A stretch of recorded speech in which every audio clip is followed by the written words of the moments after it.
ప్రజల్లో ప్రజాపాలన ప్రజాపాలన ప్రజల పండుగ అని చెప్పేసి చెప్పుకునే ఈ రేవంత్ రెడ్డి ఇన్ని బూతు పురాలను మాట్లాడకుండా బూతుల మంత్రి ముఖ్యమంత్రి అంటారు కానీ ప్రజాపాలన చేసిన ముఖ్యమంత్రి అని ఎవ్వడనడి తెలంగాణలో.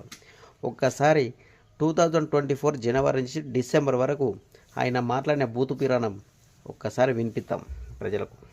ఈ సన్నాసి రండా అలాగే ఎర్ర గాల్చి పిర్రల మీద వాతలు పెడతాం. మీరు ఒక్కసారి చెప్పండి. నీ ముడ్డి మీద డ్రాయర్ కూడా ఉండదు పీకడం మొదలు పెడితే బిడ్డ నడి బజార్లో ఉరి తీయాలనా 100 మీటర్ల గోతి తీసి పాతి పెట్టాలనా ఒక్కనొక్కని పండబెట్టి తొక్కి పేగులు తీసి మెడలేసుకొని ఊరేగుతాం బిడ్డ. లోపల నా కొడుకులు ఛానళ్లు ఉన్నాయి కదా అని అడ్డగోలిగేస్తే చూసుకుంటూ ఊకుంటా అంటారు. పండబెట్టి తొక్కి పేగులు తీస్తే గాడిద కొడుకులు నొక్కనొక్కని అట్లాంటి లపుట్ నా కొడుకులకు నేను సమాధానం చెప్పను. దాని అమ్మ మొగుని ఇంట్లోనే అన్ని తెచ్చి చూపించుకోమని చెప్పు టీవీలో వేసుకో, నాకేం అభ్యంతరం లేదు.